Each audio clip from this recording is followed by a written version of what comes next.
Hey everybody, Raul here for Bass Musician Magazine, and today we have an extraordinary opportunity of catching up with one of our oldest and dearest friends. You've seen him here decades ago when we visited Ka. You've seen him here in his contributions to Bass Musician Magazine, both product evaluations and educational pieces.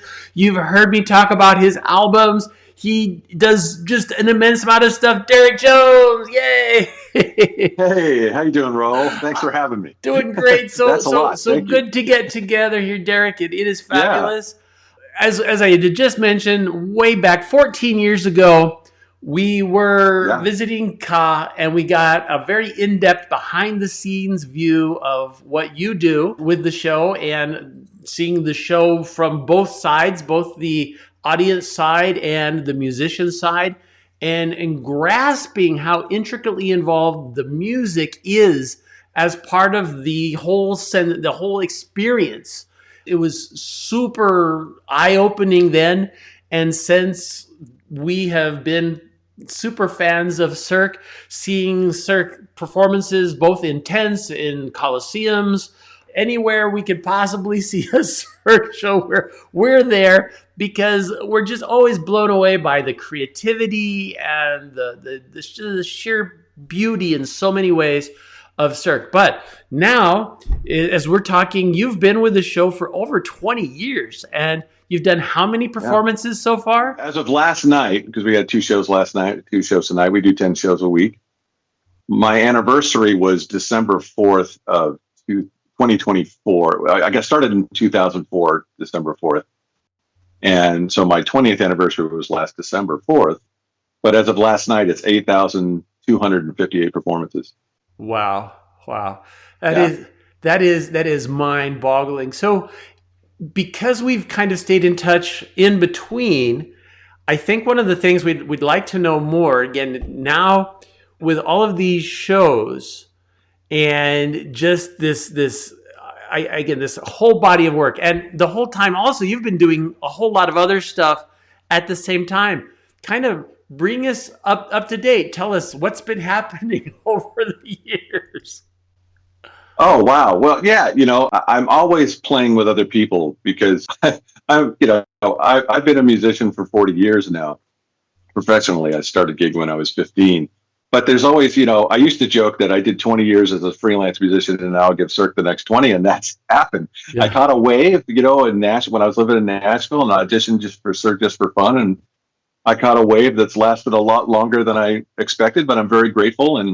But, I still go out and play as on my nights off if it's going to be fun, Mm-hmm. which is usually it is with my friends that I like to play with, and we do gigs here around town. I just did a couple of gigs our dark days are Thursday, Friday now. So last Thursday I played with our guitar player Jake Langley and his trio, and he's one of my favorite musicians, just wonderful. And then Noel Gorgoy, I played with her at this place in the Flamingo, Havana, 1957, because I grew up playing a lot of Cuban music in the 90s with Laura Velato and Bay Area, all Bay Area musicians I grew up with in San Francisco Bay Area. So I like to keep track of that. And I always, Ramses Rodriguez, wonderful drummer from Cuba. So if I can lock in, I'm constantly trying to keep those tools honed. Absolutely. And so, yeah, and I ended up doing a couple of records back in 2016. My friend Cookie Marenko at Blue Coast Records was like, we should do something. I'd done a bunch of work with her over the years with other artists, and went up to her place in Belmont, California, and ended up recording 23 songs in 3 days. and ended up being two records with all my dear friends that were on that album, Paul Hansen, Jeff Kopp, and Jenna Mamina, Brain, John R. Burr. Just had a blast laughing most of the time and just playing different songs that we just picked, and Mm-hmm. but yeah, constantly I think I'm always afraid. There's this fear inside of me of not being complacent and still trying to continue to grow Mm-hmm. and listen to new things and find new things. And so pretty much the whole time I've been here, it's a balance, of course, because I've got, my wife and my kids. Yeah, it's just been a constant, maybe it's a little unfounded fear, but I like that edge of like, tomorrow the show could close. I'm not saying it's going to. I'm not wishing that in any Mhm. way. It's just for my own psyche. I've been in this business a long time, and Yeah, things things happen. sure. I didn't. I mean, I signed a 2-year contract when I started, and I figured, well, in 2 years I'll figure out what to do next, and never thinking it would be going on as long as it has and how wonderful it's been. Yes. So, but I still try and keep that attitude of just being ready. So when things pivot as life does, and I can be ready for that next thing and be grateful for everything that's happened so far, and continue to work on my playing. And that's the great thing about music. I think it was Tchaikovsky that said, "Music is enough for a lifetime, but a lifetime isn't enough for music." Indeed. So it's like, it's not, I hope to do this until I can't stand anymore and I'm in the grave. So there's a lot to continue to learn. So that's kind of what I've been doing, just kind of keeping that balance of my family and work and new things and recording. And it's amazing. There you It's go. absolutely amazing. I mean, like, I get to pick up a piece of wood, press a piece of metal into it, and put food on the table. Wow, I'm very, very fortunate and very grateful. Nice, nice. Well, you have such a versatile portfolio of skills, and it's one of the things because you play electric, you play upright, you play fretless. You've got a whole big toolbox, which again is, I find just in going between upright and electric, that narrows the field of potential bass players that can do things well. Because again, even I remember I chatted with Reggie Workman, who's a super jazz upright player. Yeah. And he basically said that they've handed him an electric. He won't play it. He says, "Well, let Victor and the other guys play that. I'm going to stick with my my upright." So you have that widened gamma, and on top of that is, if I recall correctly, you were very instrumental at the bass line as it is for Ka, because you were creating parts that go with the music. Tell me a little bit about that, and it's evolving. It's not a static thing as it is. No, it's still evolving. I mean, it basically, I mean, when I auditioned, there was no show. It was just an open cast call for a couple of weeks in Nashville when I was living in Nashville. And so we just played all kinds of different things. I brought all my different instruments. And at that point, I mean, it's on the other, I think I talked about this on the other video. I don't want to go too long, but I just kept on, they would play a piece of music. I'd come up with a bass line. They would play a bass line. I'd have to play it after hearing it. Fine.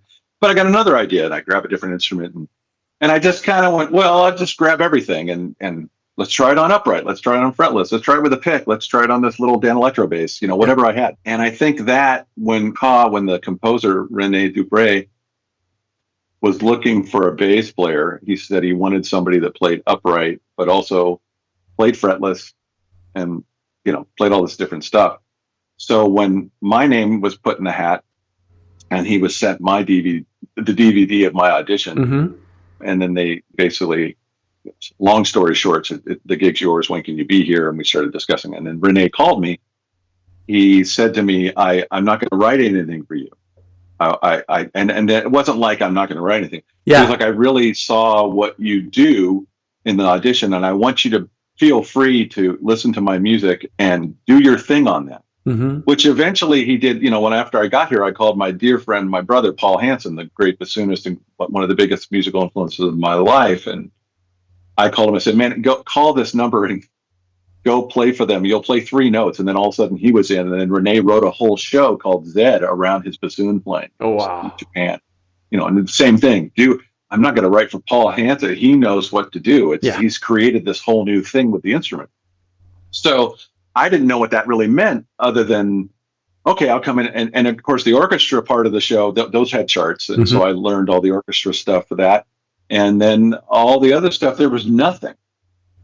So then I just sat in the studio as the shows were going, playing along and hearing ideas. And that's been that for 20 years. Wow. I mean, I have, and that's why I said, there's the Jurassic period of Ka, and it just keeps evolving into the Dark Age, whatever you want to say, and then, but now there's still new things. I mean, there'll be a new act or something coming in, and I'll have to adapt. And we all have, the musicians in the band, we have to adapt to that new timing, that new idea.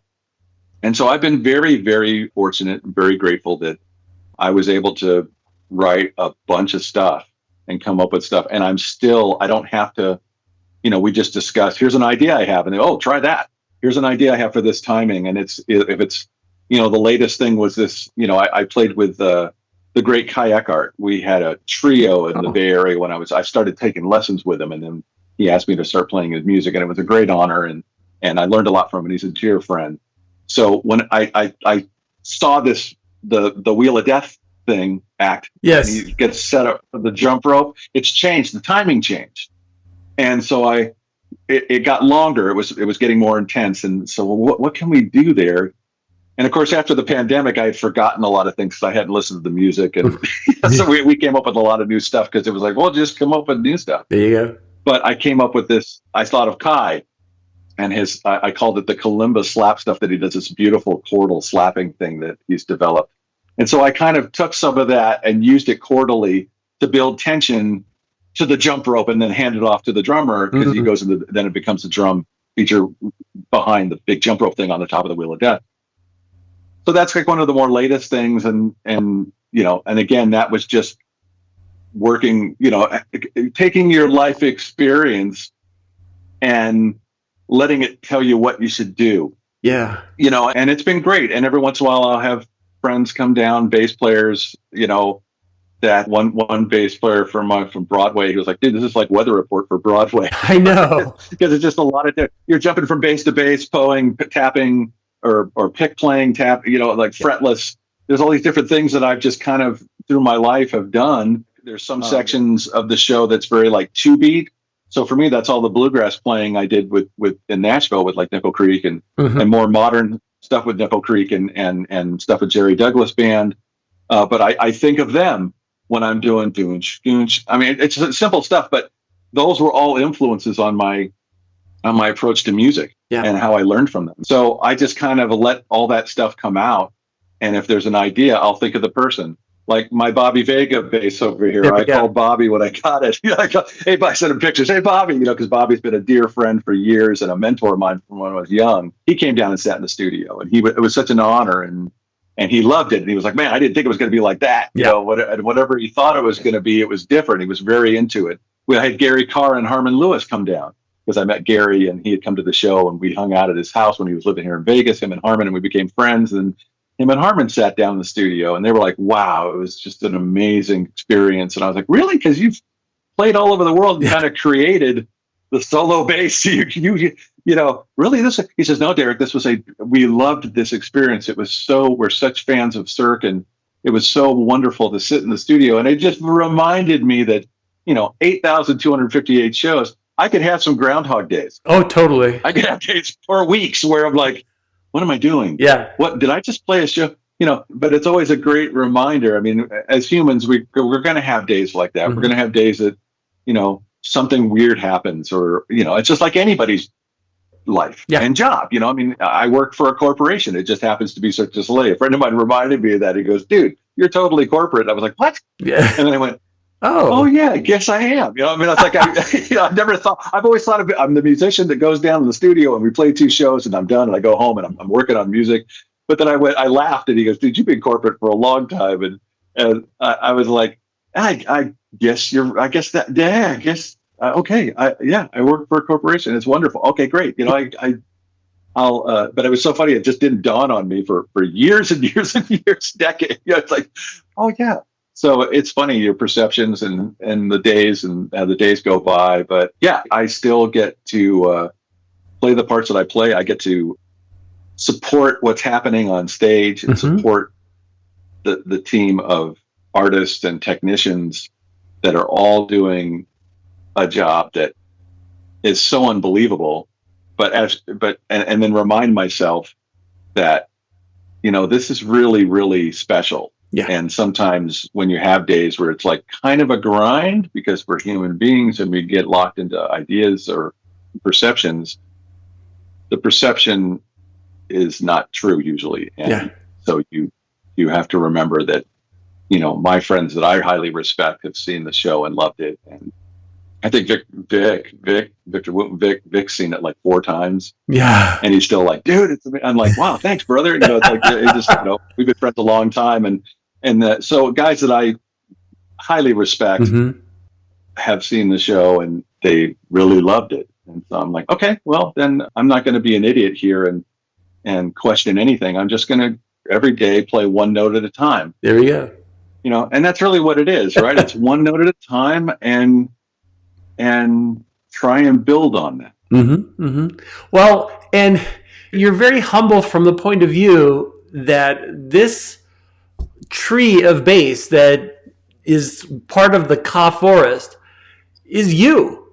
This is your thing, guys. Again, as the creator, and I had the opportunity. I was chatting with Joseph Patrick Moore the other day, and Oh, dear friend, I love him. he'd been a Yeah, sub for Ka, but part of what he yeah, was saying is his job was to match you. It was it was to be the Derek for the day if you weren't the one in there. And that was the challenge because of the versatility, because of the trails that you have blazed to make this music. And again, I think the huge part of it is that as we live, even on a day-to-day basis, as normal human beings, a lot of times we're listening to music and we think of it as the soundtrack to our everyday life. You hear a song on the radio while you're driving and you go, oh yeah, I remember. For me, Earth, Wind, and Fire, September is our Volkswagen station wagon that my dad got, this crazy lemon colored bug. So there was music in that. You've created the music of life for Ka from the bass perspective, because again, you're surrounded also by extraordinary musicians, both your musical director, the drummer, vocalist, a whole Ka language.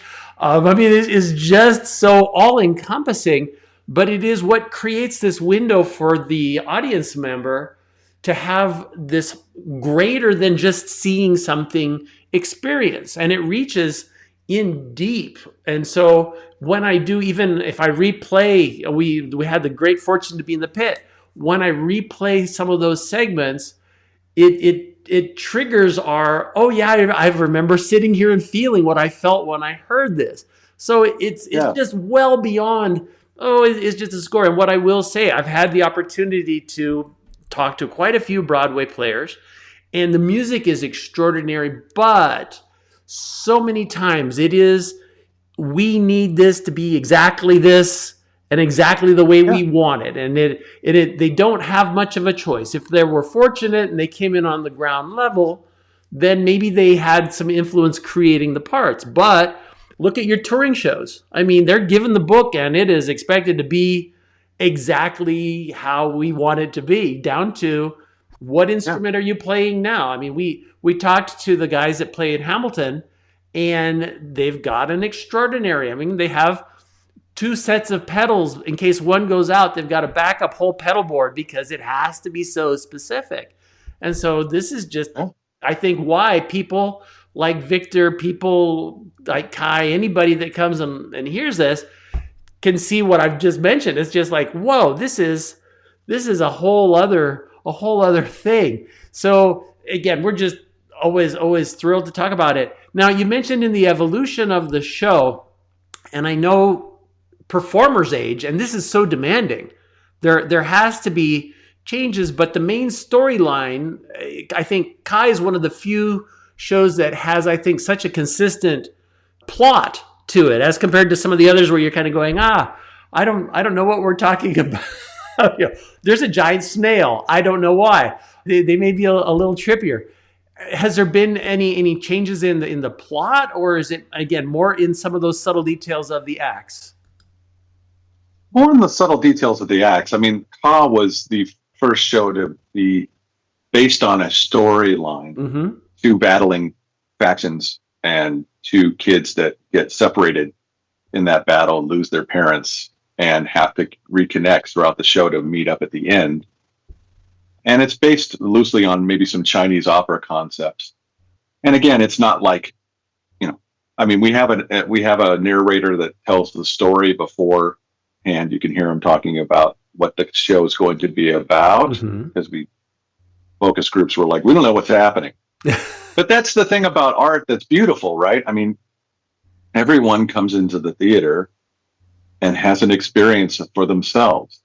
So I don't know. I mean, like us, like Mystere, you mentioned the snail. Yeah. But where else do you see that? Oh, I know. You can say, you know what I mean? It's like you go to where else do you see a show like that? Yeah, or when you say MJ1, each show is its own entity, which is wonderful. And each show, I mean, I think people, when you go into a museum or anywhere and you see something and it grabs you, you can't explain why. It's like dancing about architecture, right? It doesn't make any sense. It's just a moment. Yeah. But I think, to answer the question of, the idea from beginning to end has been constant, but the way we get there has evolved. So different acts have come in, different ideas, different lighting ideas, different sound concepts. As it evolves, it's like, okay, we really need to focus on this point, and there's always, I mean, it's 13 stories tall, right? So there's a lot of space. Yeah. And there's a lot of ways of looking at it. We had a group of kids come from a music and art school from St. George, and I talked to them a little bit, and they were asking, how do you, I guess the question was, how do you keep it fresh every night? And they were sitting on level 2, which back. So behind me was the whole stage. And I turned around and I said, look at that. It's a space. It's this massive 7 stages that move. There's all this stuff. Where do you see all of it? You don't. No. There's always a moment somewhere, someplace where you will look at something. And that's what I try and look for. I'm watching it 4 stories below and 2 television screens. But just to say, there's always a moment where you're going to notice something different that you didn't notice. I've done this show, over 8,000 times. There's still a moment sometimes where, and I'm watching on the screen. So I said, look, never preconceive anything because you miss so much. Yeah. I mean, Sheila E. came, to the show, and I worked with her and her father. I worked with PS Studio 4 years, and it was just a lovely, amazing experience. And worked with Sheila a bunch, and she comes in with pops and moms, and she goes, "You had me in the lobby, man." I walked into the lobby, and I was like, "There's something happening here." And I'm like, "And this is Sheila's seen everything, been everywhere, done everything. She's one of the icons." Yeah. And I what am I going to do? Tell her she's lying to me? No. I took that as like, yeah, she gets it. And then she came up into it doesn't look like anything until you come up into the theater, and then you got this fire flying out from this hole in the stage, and you're like, where am I? And it's just massive, 2,000 seats. And she was like, I was gone. But she was open to it. And I think everybody's different, and everybody's going to have their opinion. The idea of this show has stayed, but how we get from point A, point B, and point C has evolved. It's got to, right? It's got to, technology changes, everything changes, new lighting, new everything. Things look different. New people come in and they have their ideas, and the Cirque's very open to their ideas. Nice. And we keep trying new ideas. I think it's fine when people say, I didn't get it. Great. But what did you feel? What did you enjoy? Yeah. I think it's a metaphor. I think art is, that's just art, man. It's like, sit down and you don't have to like it. Yeah. But see what you might find out about yourself and the others around you. Indeed. And one of the things I'll mention, and I will clarify, with Mystere and the giant snail, sometimes I think it's like when you're standing in front of a painting and you're asked, it does make you ask yourself, what am I seeing here? What does this, how am I interpreting this? I mean, the sheer creativity of it alone is mind-boggling. And I had the good fortune of catching Love before they closed, the Mirage. And again, so distinctively different. And having grown up with the Beatles, as a matter of fact, the Beatles are a reason that my path in music changed, because before they came out, I was an accordion player, and I was playing polka with the Frankie Yakovich and the polka circuit, and Mhm. and the Beatles show up, and I'm like, oh no, you can't do. I need a guitar because they're not out there playing accordions; they're playing guitars. So the perspective changes, but it does. I think the 2 points. One, it will make you look at in the bigger picture and the details, trying to see, okay, what am I feeling? What am I taking away with this? And even the greater part is that you may need to go to the museum and look at the same painting more than once to see the next detail. And this is where, as we continue to see Cirque shows, even the same ones, time after time after time, that we will see something new, something different, and or comprehend something that we might have missed previously. So, of course, my point being, people, if you've already seen God, go back and see it again because you might get something totally different out of it, you know? Mhm. For sure. Yeah. So all that said, as we look ahead, I know God, we're very excited about that. Do you have any other projects in the works? Because that's the other beauty. You have some time to yourself where you can do other stuff. So what do you have going on? I've kind of played with the idea of doing some more product reviews, or, I've got some camera setups now.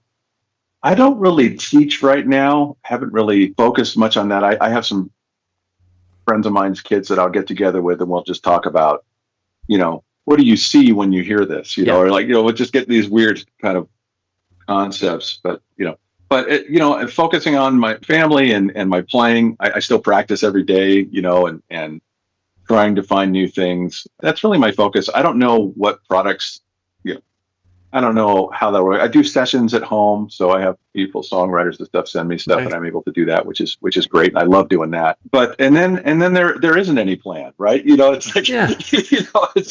it's just I get up every day and continue to keep playing. And people are like, man, how have you done this for so long? Or maybe I just didn't stop. I just when the pandemic happened, I was like, oh, okay, now what's going to happen? We didn't work for 18 months, but I still played every day. And I got my son through third grade online, which was a thing. Yeah.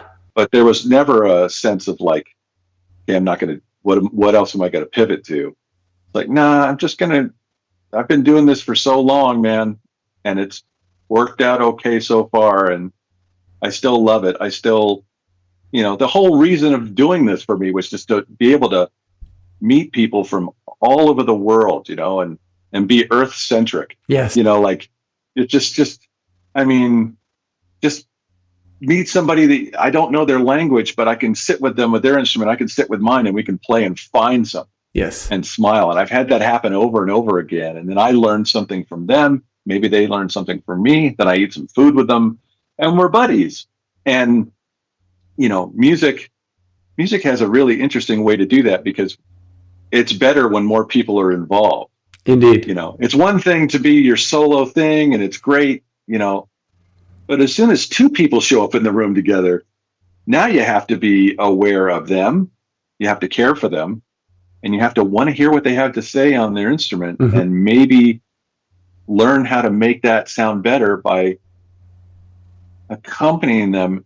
And then maybe they'll accompany you, and all of a sudden something greater than the combination of those two or three or five or 20 people happens. Mm-hmm. Then it's like magic, right? Then it's just, and that's what I still live for. I remember I read an interview with Stanley Clark way back when I was still in high school, or maybe just out. And he says, man, those magical moments, we don't have those maybe once a week when we're on tour, but we'll have them once or twice, but when it happens, that's what keeps you going for the next one. Absolutely. And I went, well, that's beautiful, because if it happened all the time, you'd be like, eh. But when you have those moments, you recognize them, you honor them, and you cherish them. And that's I won't say that's only when two or more people are playing together, but there's something about that, man. And when the audience can hear it, they're a part of it too. There's an energy between all of us. Yes. That happens. And if everyone focuses on not themselves, but the other as you're playing, there's a thing that we can't speak about that happens, that we know happens, where people's perspectives change. They feel better about themselves. They learn something about others. Mm-hmm. My whole career is based on other people being very kind to me and sharing their lives with me. And sometimes that sharing was, don't do that. Yeah. Hey, you sucked. And it was hard, but it was like, but I respect this person. And what are they really telling me? I mean, you can learn from everything, right? You can have a mistake. You can have a really, really bad gig, but you can come away from it and go, okay, that one thing, I got something from it. Mm-hmm. Now it was worth something. So if you keep an open mind and kind of, I like try to tell myself this all the time, like, we can always worry. Worry's easy. Anybody should worry, Yeah. but man, if you just, I mean, my whole focus, and I've been so fortunate to have it, and I've been so fortunate to play music for my whole life. And it's always been about just wanting to meet people, wanting to meet them. And if you wear your heart on your sleeve, which you kind of have to as an artist, that heart's going to get damaged at times, Mm-hmm. but it's so worth it Yeah. to meet another person that has their heart on their sleeve. And then that's a bond that won't ever be broken. And that happens. I mean, I guess it happens in other art forms. I'm not going to say it doesn't. I mean, dance, you're dancing with a troupe. Sure. That's a thing. Sculpture, you're dancing with the material that you're working with. And painting, you're dancing with the paint. Mm-hmm. There is a relationship with everything. Molecules are molecules, right? Yeah. So, there's we're all molecules, Yeah. The way sound moves through us. I'm very grateful that I can feel that and experience that with others that I've had my whole life. And we talk about it, and we talk about it in reverence, because you can't really decipher it. I don't want to know why Mm-hmm. it happens. I'm just grateful that it does. And music, whether you're a teacher and you teach and or you're playing at the biggest stadiums in the world or whatever, it's all the same if you're just touching people's lives and making it a better place. And I think Cirque does that in an amazing way. But I think also for my future and things, every day I get up and try to have my skills honed so that I don't have to think about how to do it. I just allow it to happen. Okay. Practicing is working out all this stuff so that when you're in a situation with new people or new experience or a new club or a new whatever, new music hits, you got 5 minutes. Here's the charts. We're going to go out and hit. Mm-hmm. You're not thinking about this. You're thinking about this. Yes. I'm okay. I've got this pretty nailed. I think I'll be all right. I mean, I'm not, there'll be things that'll happen. Everybody's going to be like, we've got these charts 5 minutes ago and we got to do a set. That happened, right? Got them on the iPad. Let's go. Okay.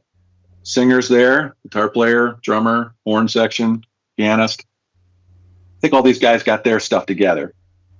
Let's see what happens. Mm-hmm.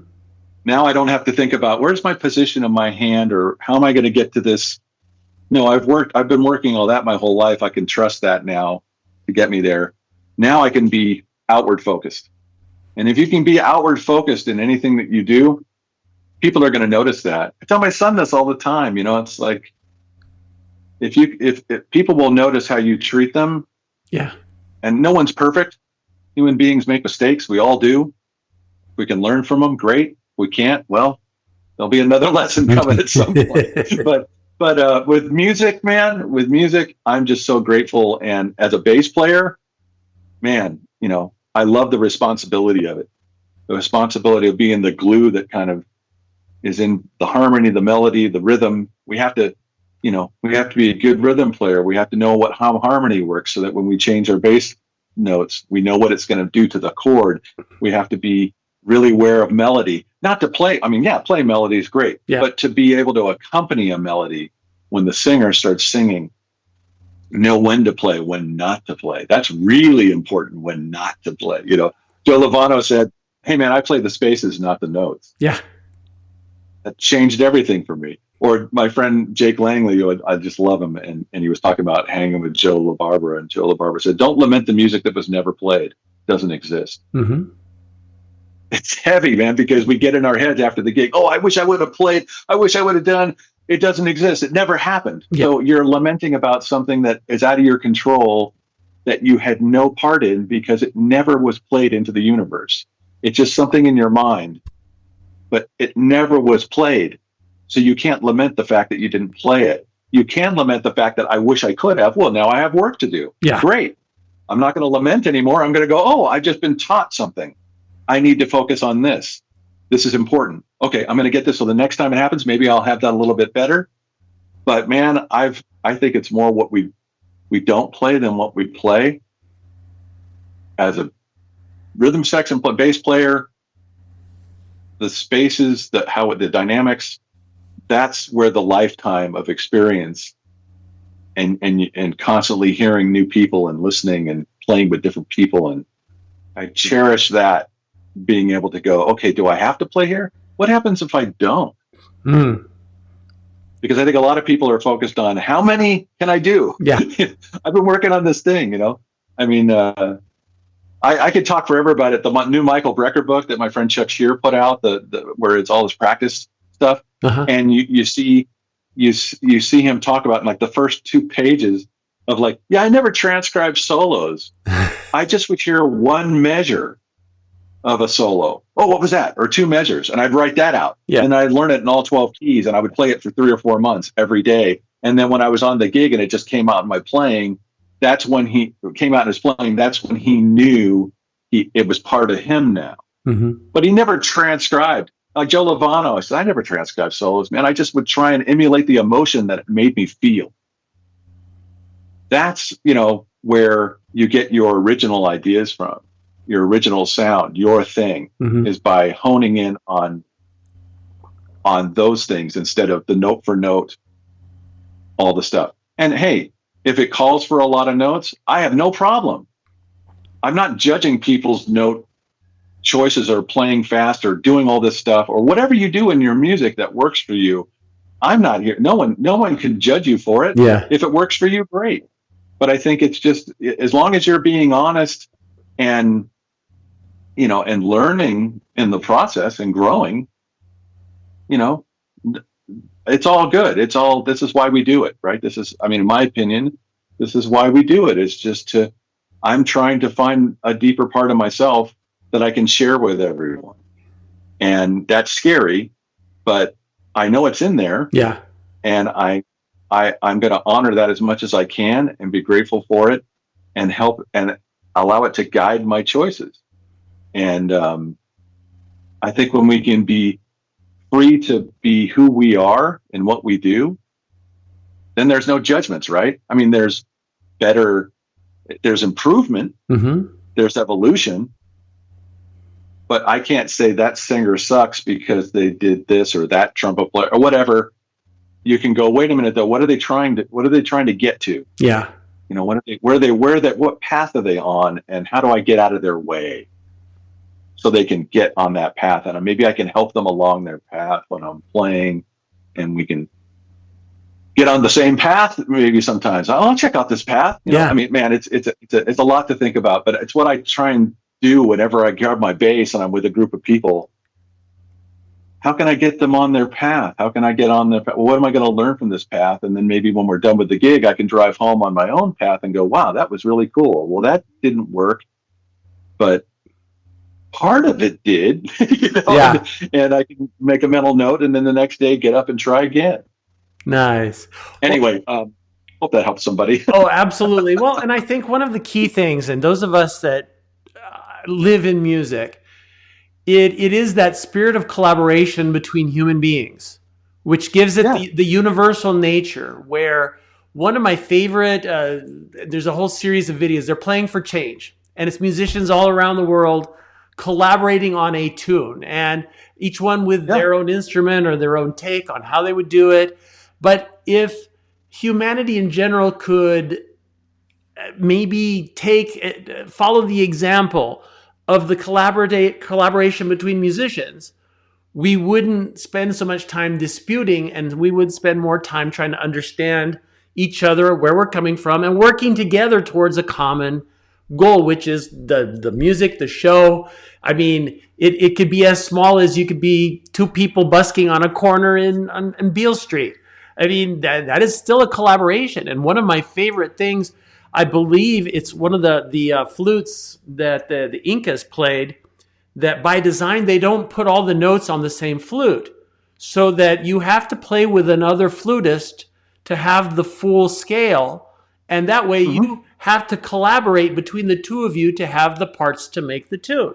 And so it's kind of a deep philosophical thing. We could obviously, the rabbit hole is way bigger than what we could. The rabbit hole's very bigger, and then you have the arguments for AI and all this stuff. Yeah. Which I think is kind of the argument when you were a telegraph operator and the phone came along. Yeah.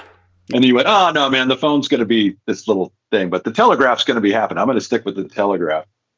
I mean, it's a little bit weird, but with the advent of computers and all that stuff, there's still collaboration happening. You know, I don't think you could discount the wonderful thing of having a computer with logic and all this stuff, and then maybe having, you know, certain things, you know, you can use AI in certain ways as a tool or as a collaborative tool. Yeah.